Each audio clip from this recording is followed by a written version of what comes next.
welcome, Simon Parks, to White TV. Thank you. I'm very happy that I get the opportunity to meet you personally. I'm a huge fan of yours. I saw everything on YouTube and the internet, and it's always fascinating, mind-boggling to get your information.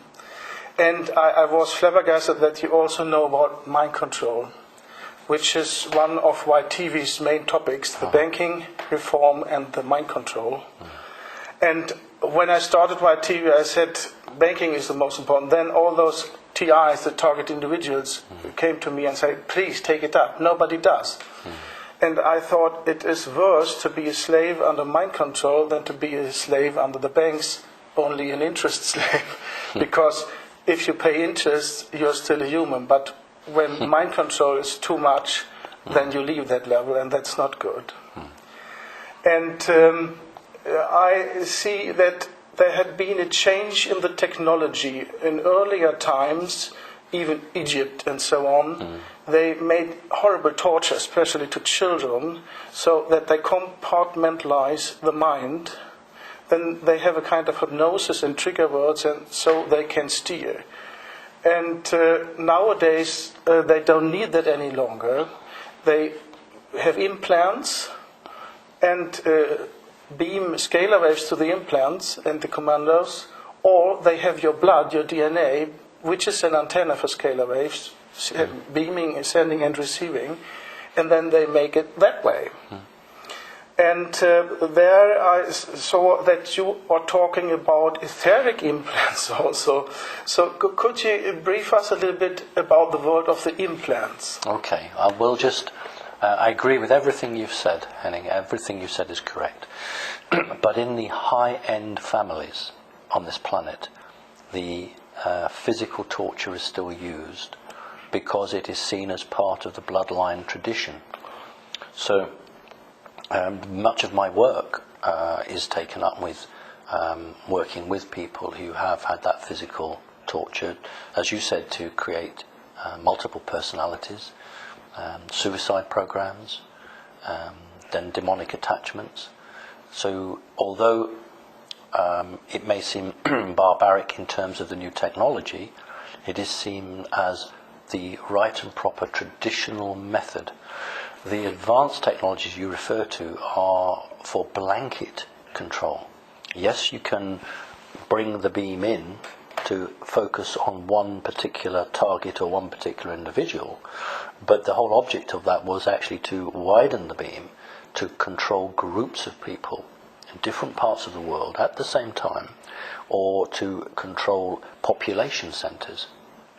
So the technology that existed now for the last 15, 20, possibly 25 years, in terms of the application of it, because the knowledge has been there for a very long time, that is seen as a wide-scale weapon, not an individual weapon.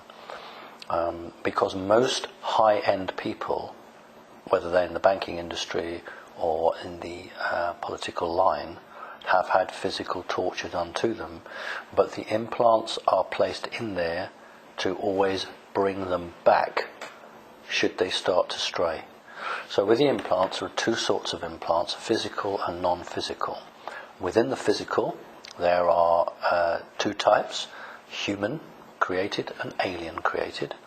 Within the etheric or the auric, there were until very recently only one sort of implant, which was an alien implant. But now the humans have that technology as well, and they can do that.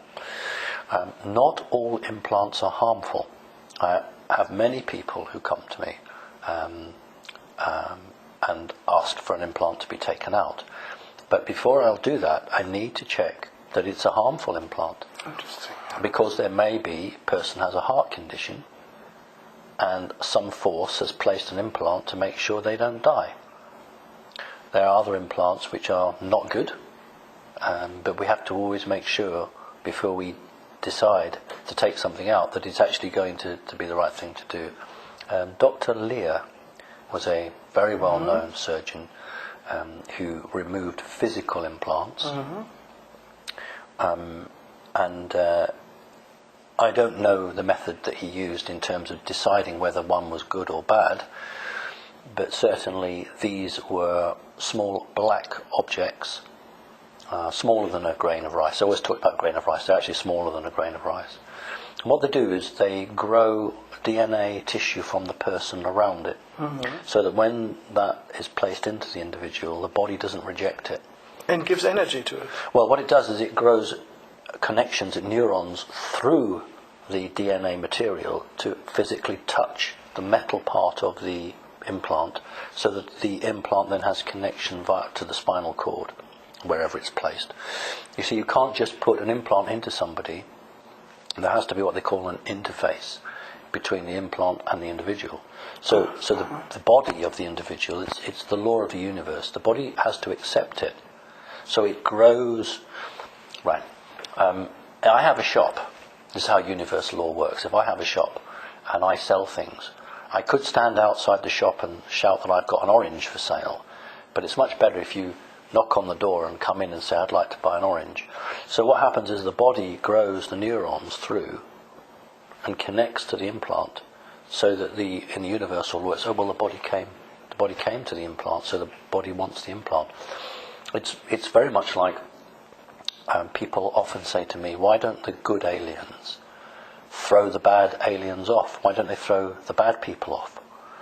And the answer I give them, they don't like. And the answer is 1% of the human population controls 99% of everybody else. So there's a rule that says, you 99%, you must want this. Because why did you allow 1% to control you? So you must allow it. And that is why lots of good aliens won't come in, because until human consciousness rises and rejects this 1%, we don't get the full amount of help. So this runs through everything that the higher law works on. So with an implant, the reason the body doesn't reject it is because, first of all, it sees it as part of itself. And the reason that the bad guys say that they have a right to implant people is because the body is growing into the implant and accepting it. So that's the argument they use. Of course it's wrong, but that's the argument they use. So a wide range of implants, doing everything from monitoring somebody, checking their body through satellites or psychic control where they are at any time, able to give them a migraine, able to make them just faint straight away on the ground, able to make them change their mind, give them video pictures or straight pictures or words or voices in their head. It's really quite fascinating from a professional standpoint. Yes. It is, but from a human standpoint, it's evil. Yes. It's disgusting, and it has to stop. Yes. But technologically, it's very, very clever. Yeah, of course it is. But that is the high end for the group control. But as I come back to finally, through bloodlines, it is always the hard torture, the electric shock treatment, the use of puppets or cartoon characters to split the person's personality. So I wouldn't want you to think they've stopped all that. That's still going on and will always go on as long as they're in control. How do they hypnotize the compartment of a soul? Is it usually technology? No, they're not hypnotizing the soul at all. It's the brain. They cannot control the soul. You cannot control the soul. Yeah. You can imprison the soul, but you can't destroy it or control it. Okay. It is the organic brain that is being compartmentalized. But again, the individual is creating that themselves. That is why these things sustain and live, because the individual has created them out of free will. If you give a child pain, it will create something to take the pain. So the law says that child created that. So you have to understand the way the law works in order to counter it, to be able to change it and to put people back and make them healthy and well. You have to understand how these processes were done and what rules they've used and why they did it, because they'll do it differently for each person. And in this old-fashioned way, there's a problem that if they grow older, they lose the programming, and then a suicide program is taking over. About the age of 27. And Michael Jackson, he was longer? Yes. Because he was older when they killed him. Because if you were a very strong person, and you have people to support you, you can go on, but your health suffers. And Michael Jackson had people who were supporting him and helping him within the own industry, within Hollywood, and a very energetic, powerful man, so they last longer. Also, it isn't always in the interests of the big money men for someone to die at a certain time. Okay. They will keep you going, and you know, and it's just for anybody who watches music and is into music. You know, I've never met Sir Elton John, but I would just like to thank Sir Elton John for all the work he did with Lady Gaga, to support Lady Gaga and to help her through her difficult times. So in Hollywood, in the music industry, there are good people who will come to the aid of other people, and we see that. Yeah, and concerning referring to the etheric implants, I once got it described. It is like a hood with cables coming out and things like that. That's interesting. Well, no. What's been described there is a form of technology that isn't there at the time. That's a vision that somebody has. When I'm deprogramming somebody, that person will always have a vision of the program or the implant. That is how it appears to them. This is the first stage of deprogramming them. So somebody's higher self is trying to warn the physical body there is something here, and this is how it appears to that person. When an implant is placed in electronically or etherically, the other person at the other end, the bad guy, will wear a device to boost, it's usually a male, to boost his psychic strength. So the cap you're talking isn't worn by the victim, but it is worn by the person who is sending that, because it is boosting. Interesting. Not on all cases, but on some cases, so that can divide into colours, numbers, shapes, and different commands and different information. You see, you mustn't just think of the brain sending one message. The brain can be split and send lots of different messages. So it's very complicated to explain. But what you're seeing there is a construct, how somebody would see it. I'll give you an example. The oldest person I've ever helped was nearly 60. So the type of programming there was very primitive. It was yellow brick road programming.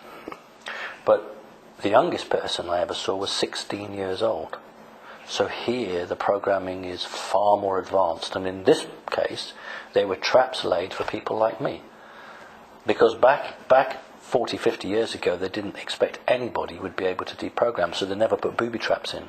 And now they know there are people who deprogram the programming, so they put booby traps in to try and catch you, or to trigger a suicide program in the individual. So it's very much like the old films of bomb disposal, where you have the wire cutters and you think, well, which cable do I cut? Is it the red or the green? Awful. Yes, because we're not talking about breakfast cereal, we're not talking about motor cars, we're talking about real living people. Yes. You know, and I will help anybody who wants to get better.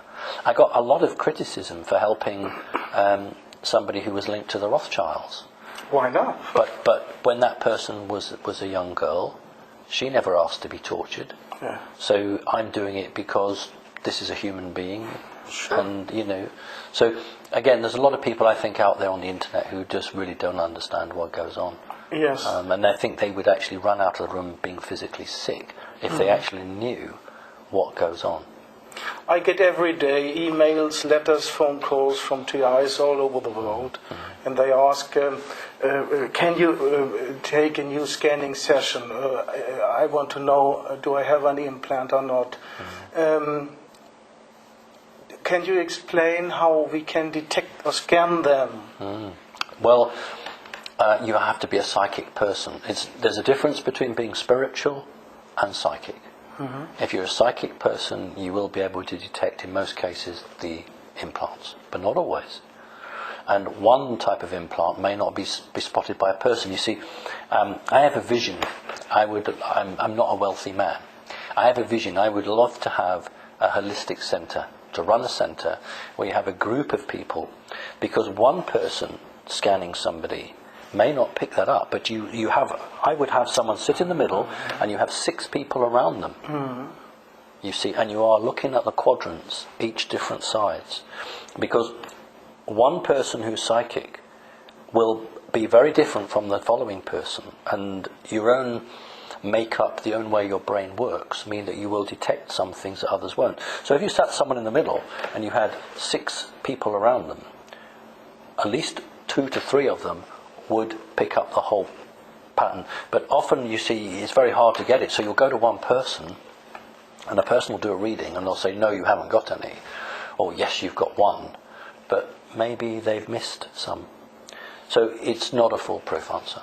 And we could not go and buy some instrument. We were around 3 years ago in Germany with the usual scanner for electromagnetic waves, and there was also a good picture, because every wave has a part of electromagnetic. Well, it's scalar waves, really. It's electromagnetic waves. You know, they operate differently. The waves operate differently. You can detect fluctuations in the field. There are sensitive equipment that will detect. If you drop a little tiny pebble or a grain of sand into a pool of water, there will be ripples. And what you have to do is you have to get the person, you show them pictures on a screen. Pictures, symbols, numbers, colours.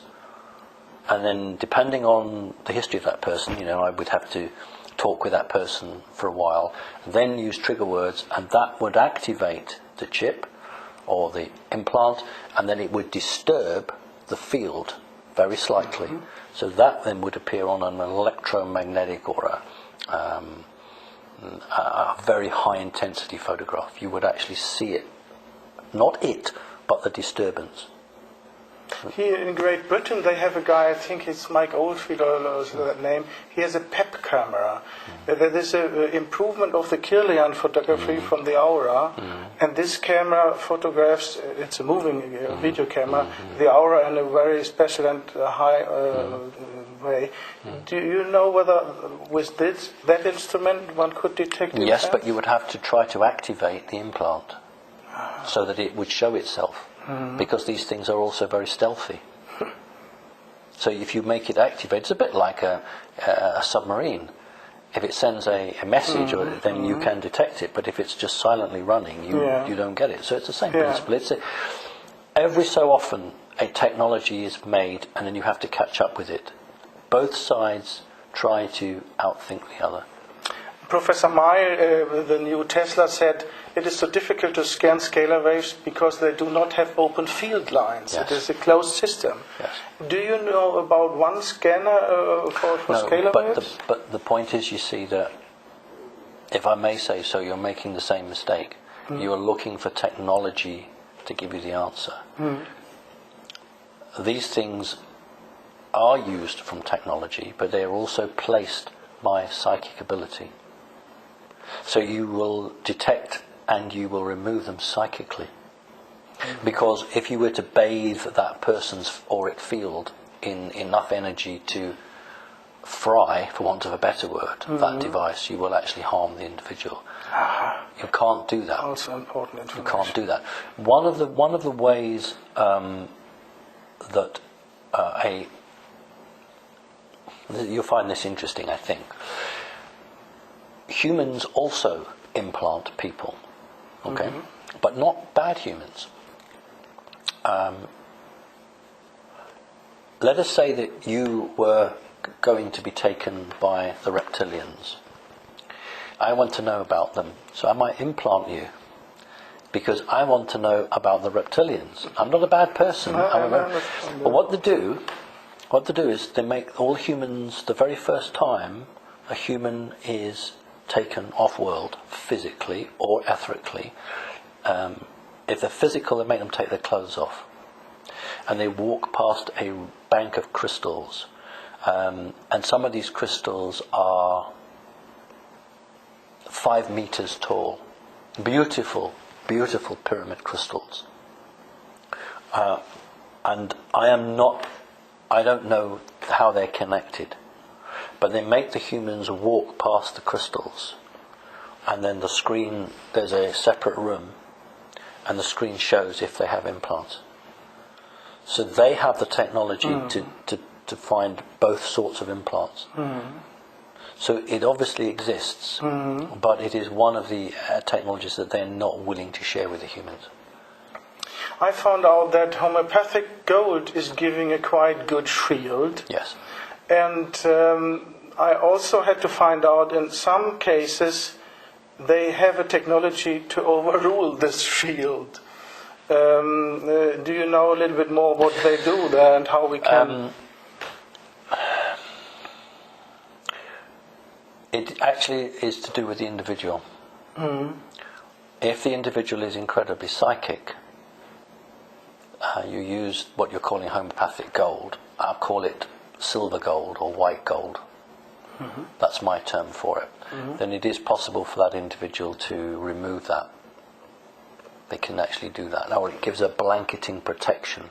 It dumbs it down, it dulls it down, and therefore it becomes very obvious, and the individual can perceive it as a black mark or a blob or a spot somewhere. They can see it. Once you can see it, you can target it. That's why these things remain hidden. It's also about raising the elevation of the individual, because if an individual is not particularly psychic, then they will not have the capability to help in the process of removing it, because the individual has to actually help to remove it. You can't just expect someone else. The devices that you're talking about to overcome that gold, I am not familiar with. I'm told that there are machines that can do that, but this is what I mean. One side does something, then someone thinks of something else, then someone else. It's the difference, isn't it, between the old days when you would wear armour, and then you'd have to get thicker armour and thicker armour and thicker armour. In a way, this is not the right conversation. The right conversation is how do we protect ourselves from getting them in the first place? How can we remove them ourselves? Because I don't think that humankind should just rely on machines to do the jobs. And you are capable in most cases to remove them yourself. But the trouble is, people don't believe they can do it. In the case I work with a guy very close, I don't want to name names just now, the gold helped very well. Then he was tricked to travel to the United States 2 times, and then it did not help. A little bit, yes, but now they have control. Well, in that case, that's really very simple. When you use that sort of material, not your frequency changes, but the connection between yourself and your higher self alters. You're slightly out of phase, which brings you the protection. But if you allow yourself to fall into enemy hands, they will just take a sample of that, and they will then rephase, or it's a bit like a old-fashioned radio where you tune it in. When you use the gold, you turn the dial, and it's off. It's off channel. But if a bad person can take a sample of that, they can then turn it back in. That's what happened. But he would physically have had to be taken. So he may have no memory, but he would physically have had to be in a hotel room. Yes, they needed him over there. That's what sure. They did. Yes. Yeah. Well, the similar things to people in this country. We had a guy called McKinnon, who was a whistleblower, who amazingly hacked into the Pentagon and saw the secret space program. And they wanted to extradite him to America and basically put him in jail for ever and ever. Big battle went on. America and Britain obviously very close, and you couldn't imagine Britain stopping him going. Well, the deal was that he isn't very well, and he attended hospital. So he went 3 trips to hospital. I bet you the doctors were American. And then he didn't have to go, wasn't extradited, because I expect he doesn't remember anything now. So, this is what perhaps annoys me, is that people are very naive. you explain something to them, you show them, they say they understand it, and then a offer is made to them which seems to be too good to be true, but they'll go for it, and they allow themselves to be caught again. I learned that about 10 to 15% are not easy to target. Dr. Barry Trower said that in the interview with me, and I heard it in other ways. And you and Sverdlov say Black Americans are more difficult to target. What makes that difference that they are not so easy to target? Simply because in human history, that particular racial group was not chosen to be a group that would be worked with.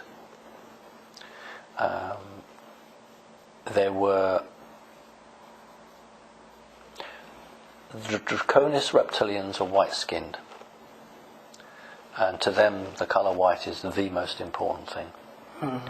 So out of racism, and that's basically what it comes to, they didn't choose to work with the black-skinned. And I'll give you an example of it. One black group they did work with was the Zulu tribe. Yeah, you said that. Okay, well, fantastic warriors, really brilliant soldiers, but in the days when they were fighting the British, a young black man in the army of the Zulu army would have a cowhide shield. He wasn't allowed to have any white on it.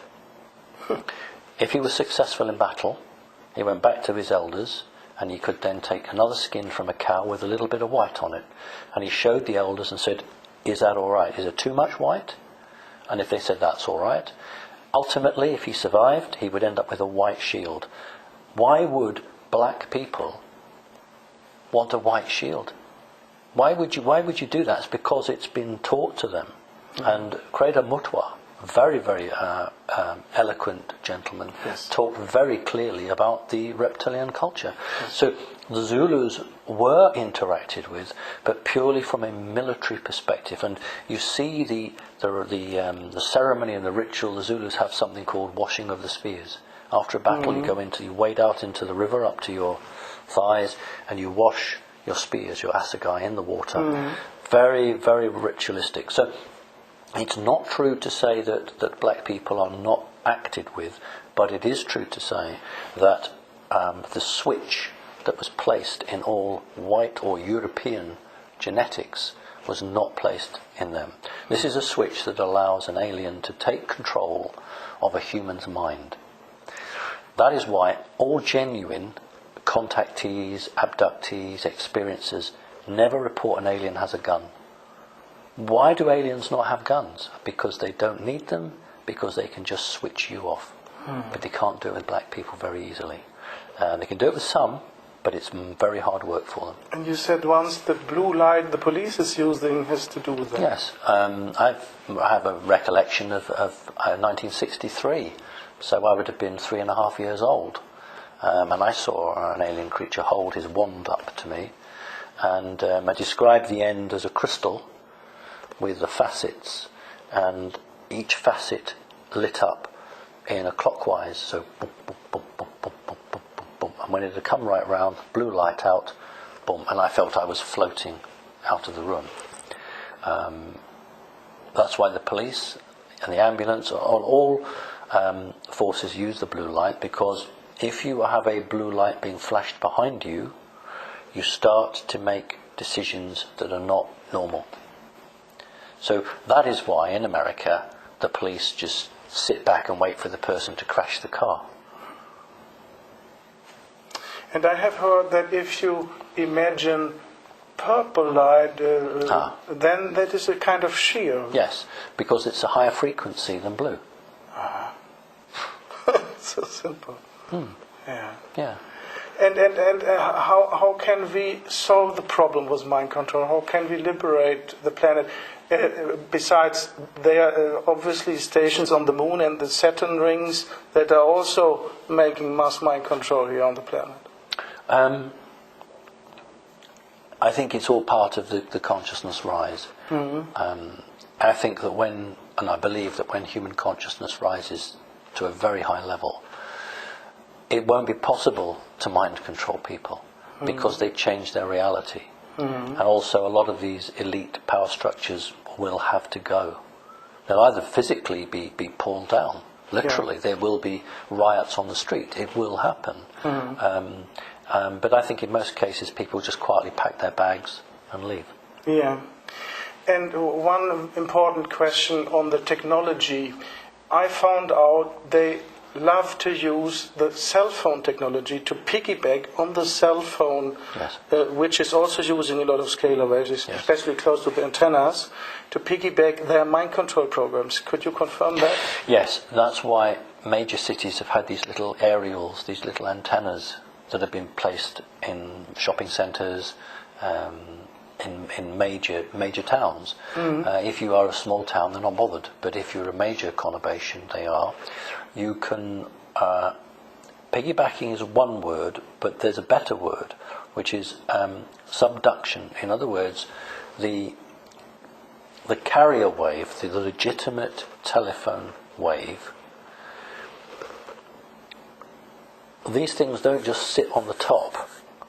They sit within them. You know, with in digital, if you're going 1 2 1 2 1 2, you can put another code inside. You don't have to be separate. Because it's longitudinal waves. Yes, you can actually put it in as long as you're decoding it the other side, and you can decode 2 separate messages or whatever it is.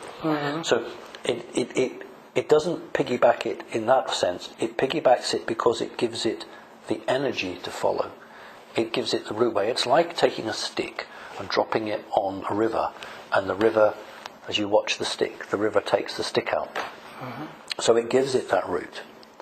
Now, how that works on the person is that at a set time of the evening, that's why anybody in the know leaves their mobile phones out of their room, you know, when they go to bed at night, because that's when the messages can be given. Particularly at night, because you're in a different form of sleep. Your brain has gone into that different waves. They've tried it particularly in Britain when there were some demonstrations some 10, 15 years ago from helicopters. So you wanted to do an experiment on a group of people. And the Iraq War. As well, yeah. So you're looking at, can you change the mood of these people? And I heard that the earlier analog television had the mind control signal through the sound. And when they got digital, it is the flickering of the picture. Yeah, picture. Yeah. Yes. Were 2 reasons why all of Europe moved from the analog to the digital. One was because it made it easier. But the second thing was it's so much easier to hack digital. It's incredibly hard to eavesdrop on analog communications. It's incredibly hard. And that's why in Britain we were forced to go to digital. It actually was a rule and a law. We had to give all our analog phones up, and that happened across Europe. So the elite steer the people where they want. And as long as the people don't have the knowledge, they won't see. But when they have knowledge, they won't be pushed. That's what we must do. We must make sure that people are aware of this technology. There's nothing wrong in the technology. It's how it's being used. It's a tool, yes. Exactly right. Yeah. There are other kind of technologies where they spread mind control? In a loose way, with chemical trails, with tiny nanoparticles or nanorobots. I suppose we could call that some form of mind control, although it's much more of a physiological control.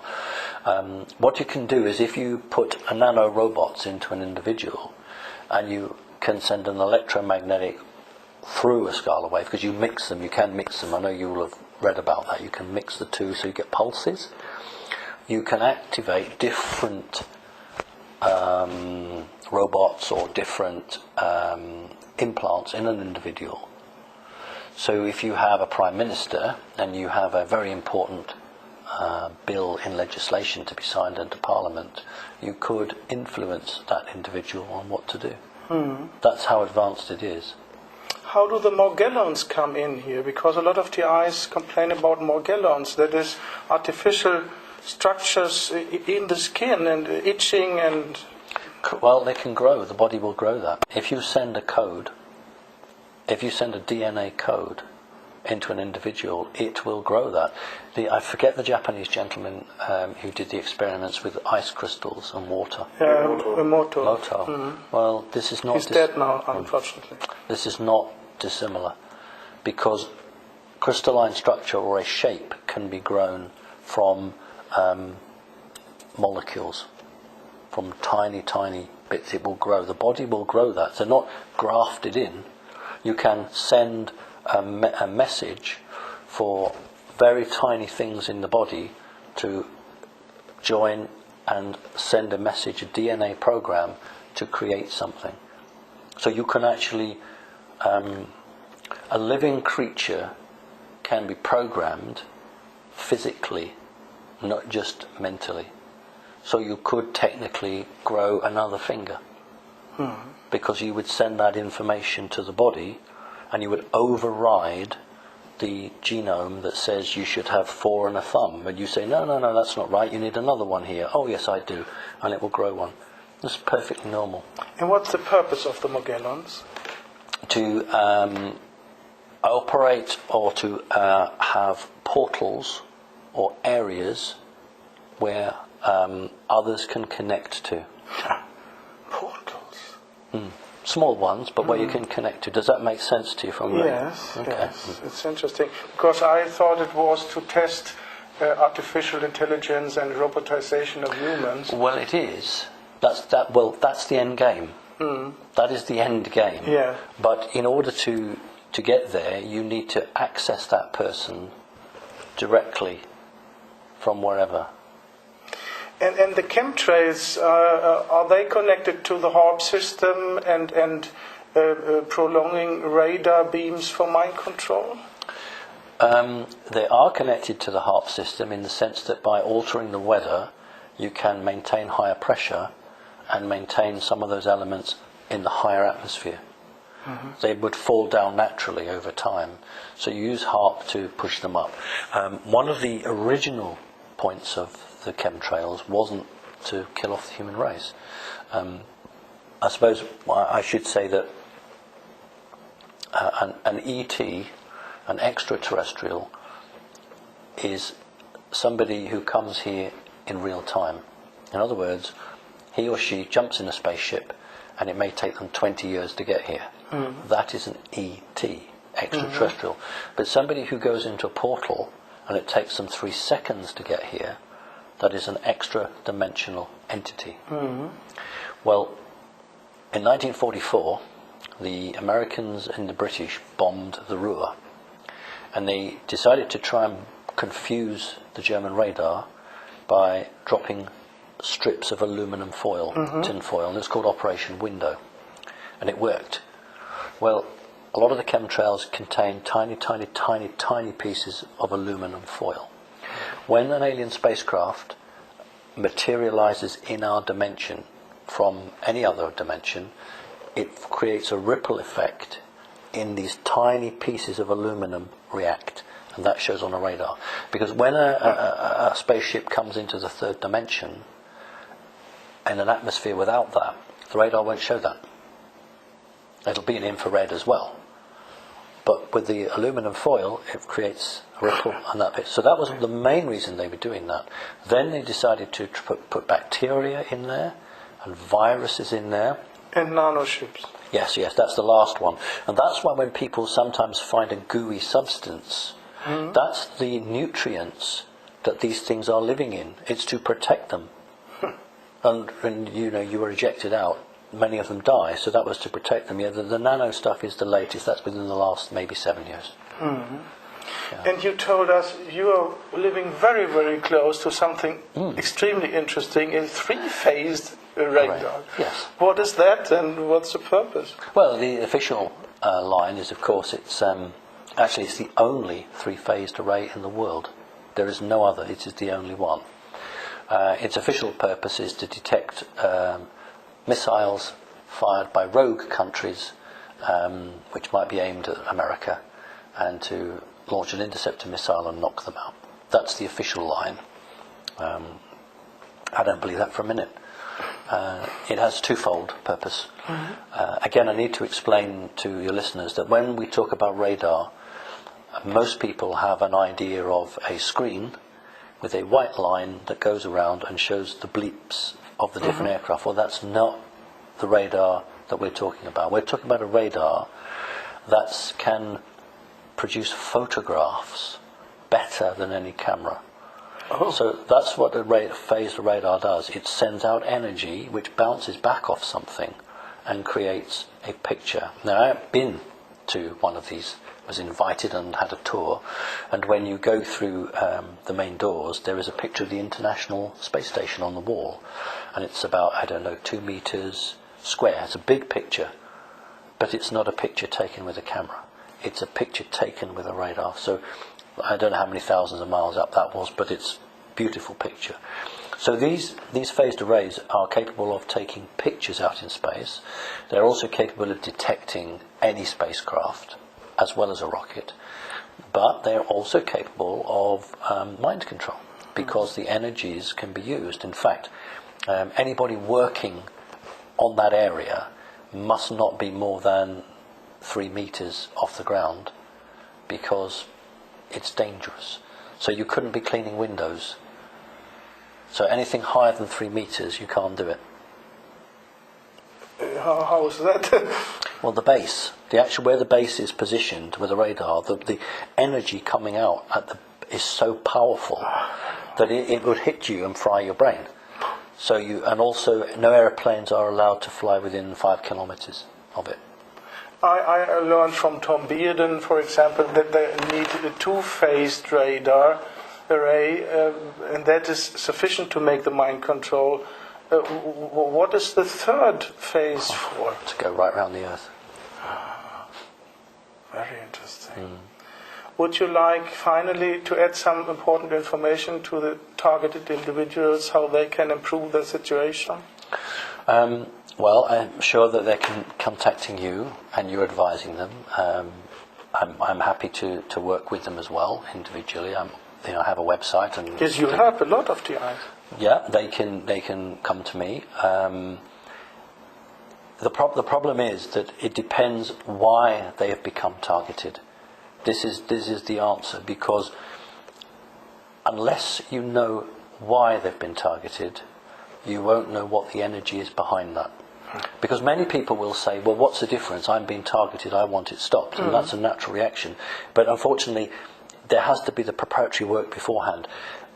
I would need to know who's doing it, when it started, how did it start.